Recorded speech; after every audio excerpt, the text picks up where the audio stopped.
And that may sound rather complicated to you. For one very good reason, it is rather complicated. But you are listening to the Home Service, so don't be misled, even when our announcer comes on and says, "This is the BBC Light Programme." I say, wait a minute. Here, how do you do? How do you do? Come here often? Well, only when I have some announcing to do. Oh, what do you say? Oh, nothing much. Things like, this is the BBC Light Programme. No, that's very good, isn't it? Nice, yeah. Go on, say again, just once. No, I'd rather not. No, go on, be a devil. No, it sounds so trite. Well, try it. Oh, very well. This is the BBC Light Programme. Only marvellous. Good. Here, Hugh, what would you say if you were an announcer and you had to say something like that? How would you do it? Something like that. Oh, that's nice, too. I say, Betty, come here and meet an announcer. Why, is he nice? Charming. You know, he says things beautifully. And he's got the cleverest little catchphrase. Oh, what? This is the BBC Live Programme. Oh, how divine. I must listen. And so you shall. Go on, Mr. Announcer. Oh, all right. This is the BBC Light Programme. Oh, it's out of this world. She hasn't finished yet. Ladies and gentlemen, whatever happens during the next 30 minutes will certainly be beyond our ken. Oh, very nice. Very good. What do you mind? Do you mind keeping quiet? Hey, what do you say? He said, keep quiet. Oh, sorry. Thank you. Among those taking part are Hilary St. Upjohn Crumble, Marjorie Hawkflitch, Sir Cranworthy Critchington Groyle, Fatima Higgins, Gladys Rumbold, Alderman George Simcox, and, of course, Mr. Kenneth Horne, who prefers to remain anonymous. Ladies and gentlemen, Kenneth Horne.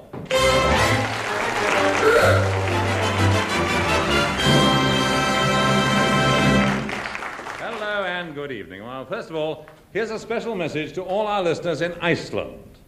Wrap up.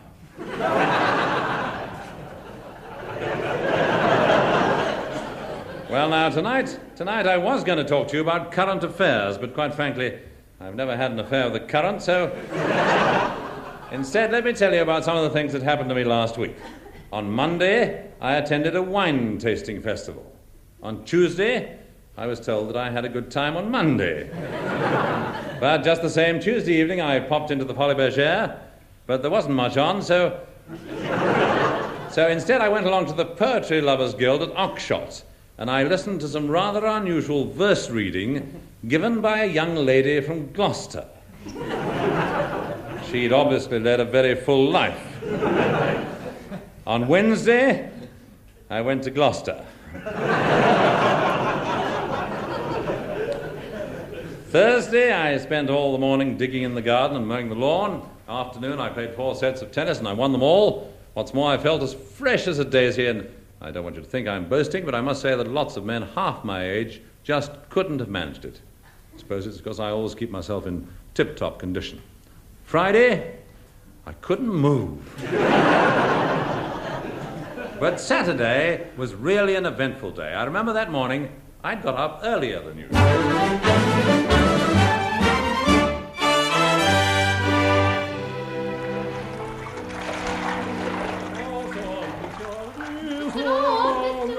Yes, Prudence, I'm in the bath. What is it? Mr. Owen, your breakfast nearly ready. Oh, thank you. Oh, Prudence. Yes, sir?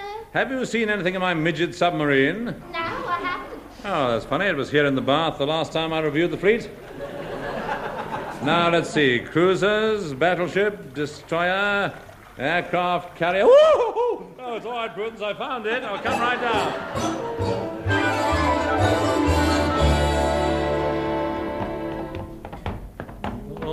Morning, Mr. Owen. Oh, good morning, Prudence. Here's your paper, sir, and the Morning Post. Oh, now come along, sir. Your breakfast will be getting cold. All right. Hold on. Well, now, let's just have a look at the crossword, shall we? One down. What you'd expect to find in a monastery garden. 4 letters. Oh, I can't be bothered with the thing this morning. Let's have a look at some of these letters. Now, here's an invitation to dinner. Captain and Mrs. Barrington Wycherley Struve request the pleasure of your company at a champagne supper at Barrington Towers on the occasion of their winning the first divvy on the football pools. Sounds rather jolly. Oh, here's another invitation. Now, what does this one say? Mr. Humphrey Boreham Stiff will be at home at 7:30 on the evening of the 14th. Yes. Yes, and so will Kenneth Horne. Oh, this one looks interesting. We should like to have you for luncheon on the 28th. Signed, the South Borneo Cannibals Association. Now, what else is there? This one looks exciting. Exotic perfume, tiny, ladylike handwriting. Who could it be? Oh, it's from Pat Lancaster.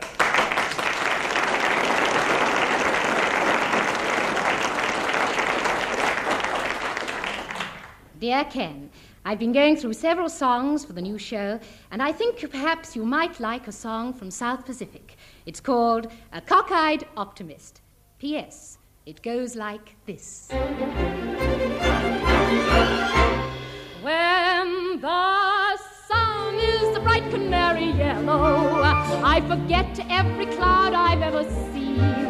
So they call me a cockeyed optimist, immature and incurably green. I have heard people rant and rave and bellow that we're done and we might as well be dead. But I'm only a cockeyed optimist, and I can't get it into my head. I hear the human race is falling on its face and hasn't very far to go. But every whippoorwill is selling me a bill and telling me it just ain't so. I could say life is just a bowl of jello and appear more intelligent and smart, but I'm stuck like a dope with a thing called hope, and I can't get it out of my heart. Not this heart. I hear the human race is falling on its face and hasn't very far to go. But every whippoorwill is selling me a pill and telling me it just ain't so. I could say life is just a bowl of jello and appear more intelligent and smart, but I'm stuck like a dope with a thing called hope, and I can't get it out of my heart. Not this heart.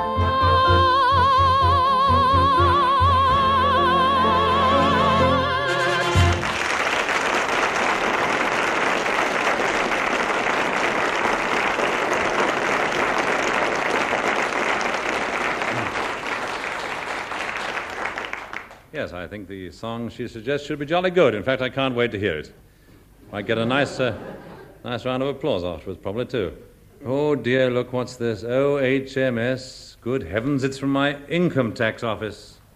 Dear sir, you may not be aware of this, but a proposal has been made to pull down your local income tax offices and to erect in its place a theatre. A protest meeting will be held at 11:15 on Saturday, when we hope to have your support. What a nerve. I wouldn't dream of going. P.S. Don't forget you still owe us some money. You can certainly count on my support. Now, what time does it say? 11:15? Oh, good heavens, I must hurry.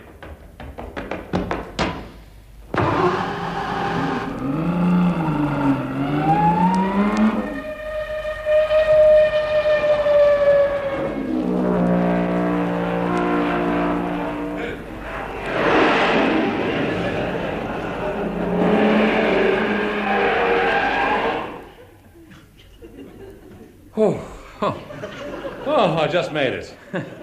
Lucky it's only 4 doors away. A protest meeting? Right inside, sir. You're just in time. My friends, this is indeed a most serious business. If this tax office is pulled down, it will be the thin end of the wedge. More and more tax offices will go, and less people will be paying income tax. Yeah. Oh, I'm terribly sorry. My friends, one day income tax may become a memory of the past. But mark my words, no form of entertainment, however sordid or debased it might be, will ever take the place of the living, breathing commissioners of inland revenue. Mr. Chairman, Yes? may I make a proposition? All depends what it is, madam. Well, In the view of the fact that our premises are to be demolished to make way for a place of entertainment, I should like to put it to the meeting that we anticipate their scheme by ourselves supplying entertainment in income tax offices. You know, a sort of pay-as-you-laugh service. Or assessments with a smile. Well, at that point I left. Quite frankly, the whole idea of entertainment in income tax offices gave me quite a lot to think about. I mean, can you imagine what it'd be like to walk into your local tax office one day and be greeted by this sort of thing?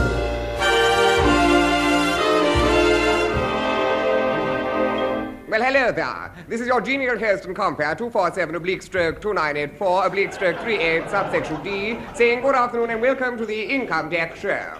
Yes, if we can bring just one smile to one little face today, then somebody slipped up somewhere. And now, dear sir or madam, with reference to our show, I am commanded by the Commissioners of Inland Revenue to bring you Government Grant and his Whitehall Steel Band. Income tax, everybody hates income tax. People's hearts are filled with hope till they get that little puff envelope.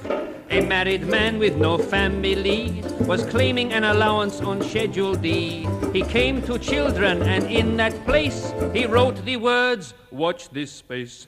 Income tax, everybody hates income tax. 1906 is the surtax rate. It's a wonder everybody doesn't emigrate.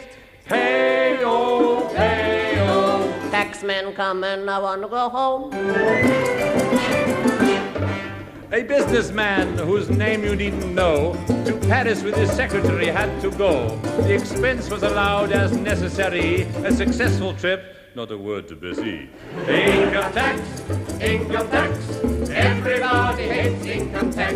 We brought you the news that you wanted to hear in tonight's report on the fiscal year. Olay.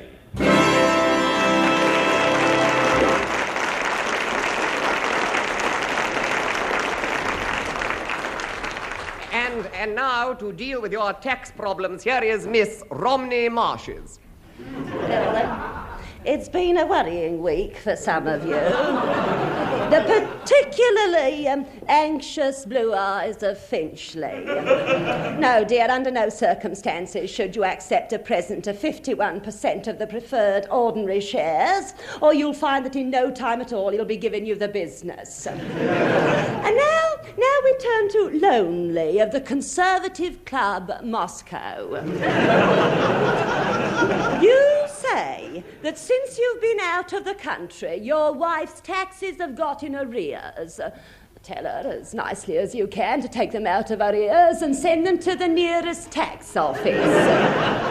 Well, now, our last problem comes from a Goldilocks of South Kensington, who is actually with us today. Would you come up here, please, Goldilocks of South Kensington? Goldilocks, come along, Goldilocks, dear. Don't be bashful now. Come along. That's right. Well, I wish I hadn't written to you now.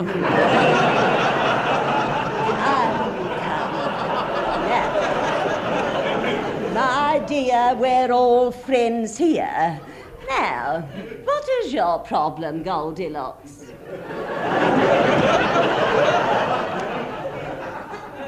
Well, you know on the income tax form there's a little box affair and it says, "Do not write in this space."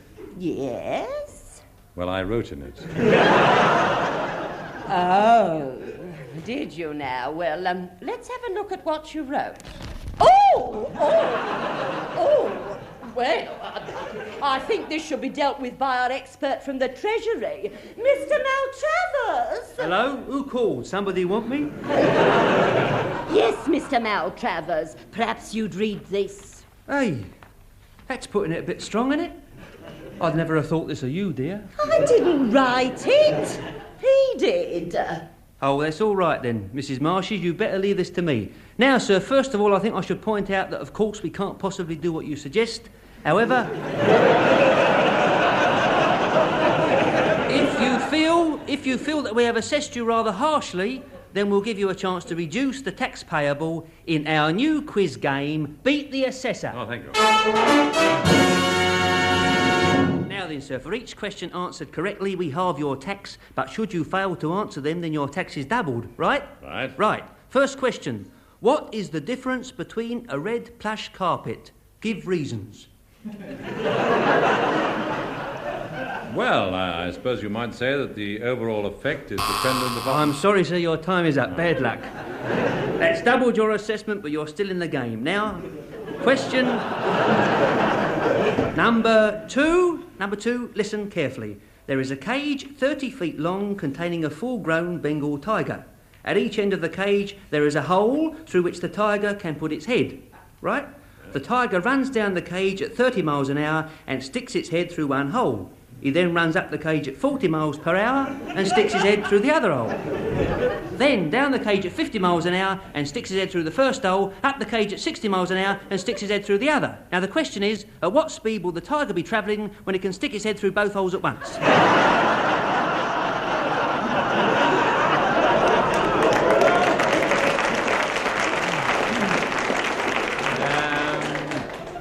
Let me see, 4-no trumps. I'm sorry, sir. You failed to beat the assessor, which means you now owe us the sum of £15,942. But now it's the jackpot question and your chance to wipe out your entire debt by answering just one simple musical question. Right. Can we have the blindfold, please? There. That's it. Now, you can't see, can you, sir? No. Good. Then listen. Now, what tune is this and who is playing it? Soldier, soldier, won't you marry me with your musket, fife and drum? Oh, thank good style of the Malcolm Mitchell Trio.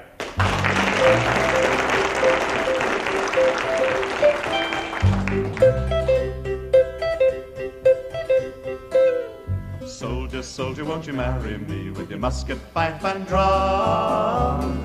How could I marry such a pretty girl as thee when I've got no boots to put on? Oh, how can I marry such a pretty girl as thee when I got no boots to put on? Well, up to the cobbler she did go as fast as she could run. Run! Bought him a pair, the best that were there, and the soldier put them on. She bought him a pair of the best that were there, and the soldier put them on. Well, soldier, soldier, won't you marry me with your musket, fife and drum? How could I marry such a pretty girl as thee when I got no socks to put on? How can I marry such a pretty girl as thee when I got no socks to put on? Off to the haberdasher she did go as fast as she could run. Run! Bought him a pair of the best that were there, and the soldier put them on. She bought him a pair of the best that were there, and the soldier put them on. Soldier, soldier, won't you marry me with your musket, fife and drum? How could I marry such a pretty girl as thee when I've got no pants to put on? How can I marry such a pretty girl as thee when I got no pants to put on? Well, off to the tailor she did go as fast as she could run. Run! Bought him a pair of the best that were there, and the soldier put them on. She bought him a pair of the best that were there, and the soldier put them on. Soldier, soldier, won't you marry me with your musket, fife and drum? Oh, how could I marry such a pretty girl as thee? With a wife and a baby at home. With a wife and a baby at home. With a wife and a baby at home. With a wife and a baby at home.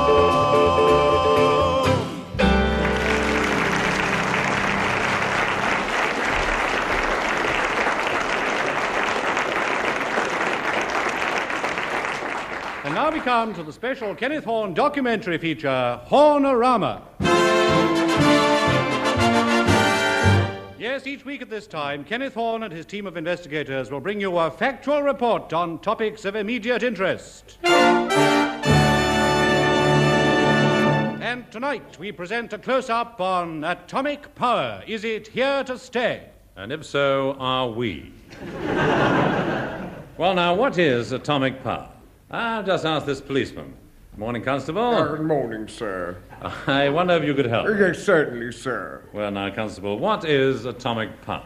Oh, well, now, sir, the atomic power now. That happens to be one of my pet subjects, as you might say. Oh, splendid. Well, perhaps you'd tell us all you know. will you? Certainly, Thanks. sir. On the 15th of June, I was proceeding in a southeasterly direction up half Moon Street when I perceived a motor vehicle parked on one side of the road.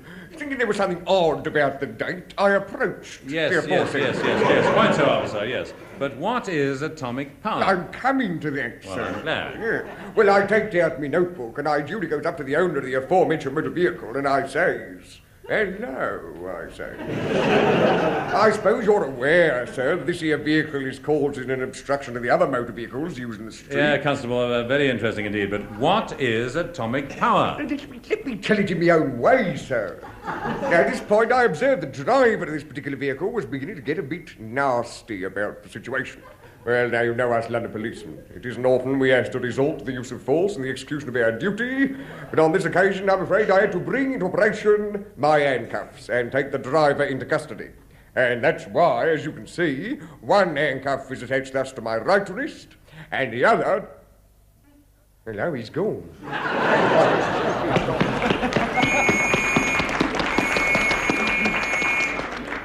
What is atomic power? Doesn't anybody know what it is?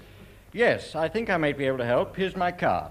Oh, thank you. Very glad to have you with us, Mr. Henry Spindlethrow of the International Atomic Research Association.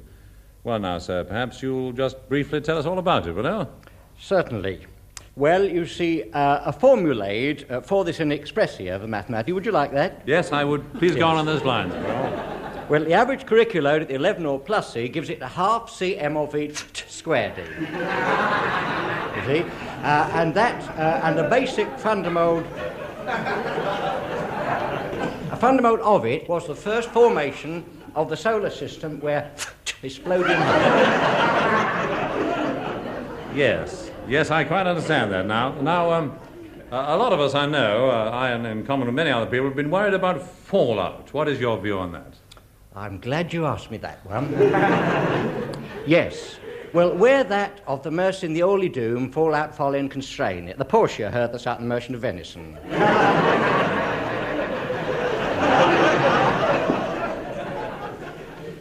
Now, tell me, how does nuclear fission come into all this? Ah, yes. Well, now, there is a real concentrale before the zeta explodimost of the escape electrodes. See? And it manifests, or shall I give you a manifest and a practical for it? I think it would be better that way, Yes, well, there you see, in the average lighter will gradually develop its down to a very tiny triddly-howdy lighter, which exploded and burn away half the cigar into the throat of the larynx of the human being. You see?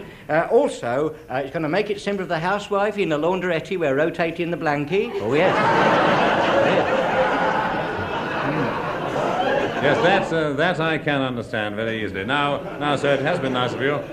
Nice of you to come along here today. Have you got some message that you'd like to go away with or send over to mankind, really, to tell us about atomic power and the benefits that it can bring? May I do it in the words of the poem, man? Yes, I'd be glad if you would. Yes.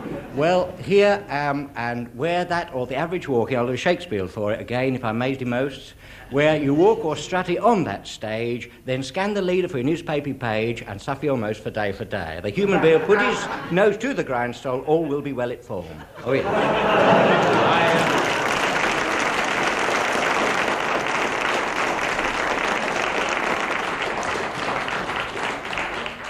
Well, now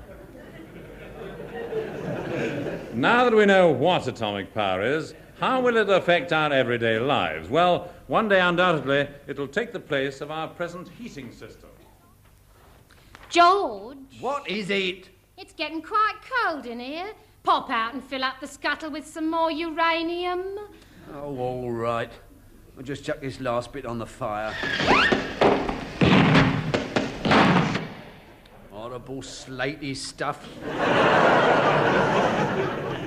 And then again, in the kitchen of the future, pride of place will go to the atomic pressure cooker.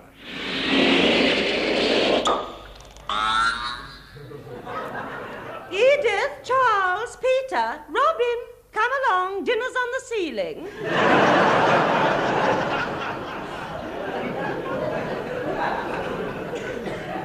But perhaps one of the most interesting developments will come when it's possible atomically to control the weather.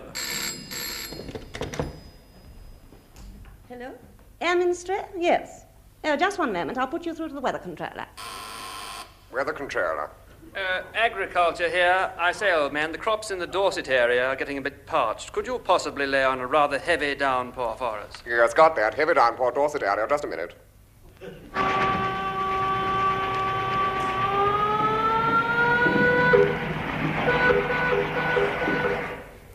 Hello, your heavy downpour will be starting in 10 seconds from now.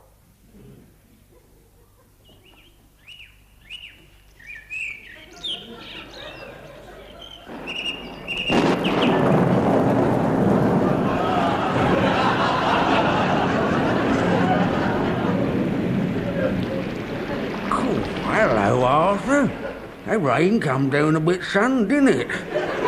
My rheumatism and half twinging me is something chronic. Fair throwing it down it is. Terrible weather. I don't care what they say. If you ask me, I reckon it's all these atoms that are doing it.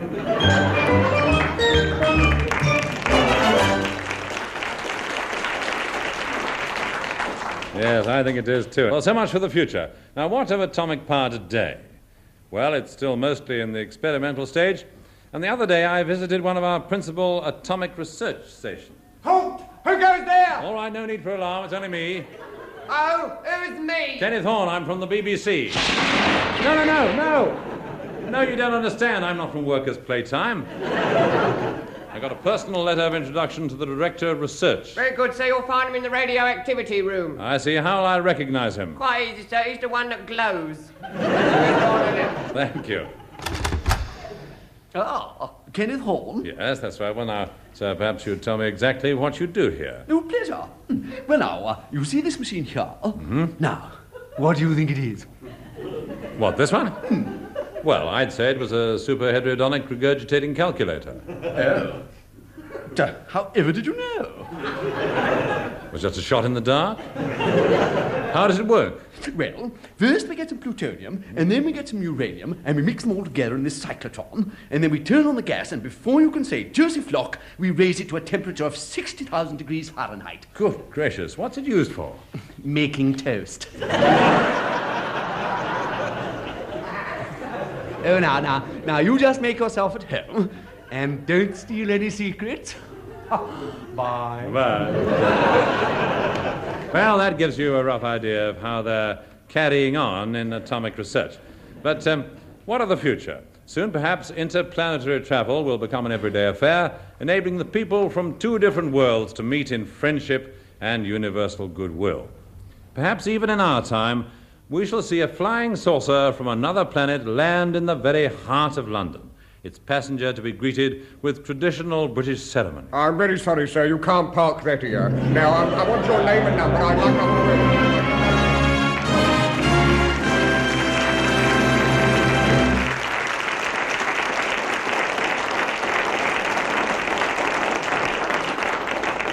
to... Well, there you are. There'll be another Hornorama next week when the subject will be Coal is the Outlook Black?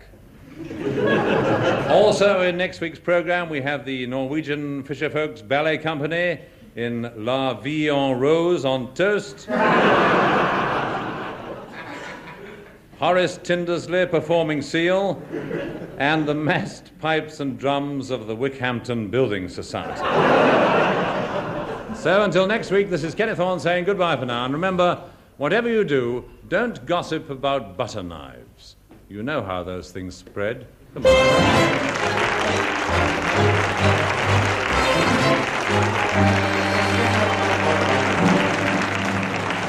You have either been listening to or have just missed Beyond Our Ken, a sort of radio show which gave employment to Kenneth Horne and also to Kenneth Williams, Hugh Paddick, Betty Marsden, Ron Moody, Patricia Lancaster, Stanley Unwin, the Malcolm Mitchell Trio, and the BBC Review Orchestra, conducted by Harry Rabinowitz. The script, believe it or not, was written, and letters of complaint should be sent to Eric Menneman and Barry Took. However, the onus must inevitably fall on our producer, Jakes Brown.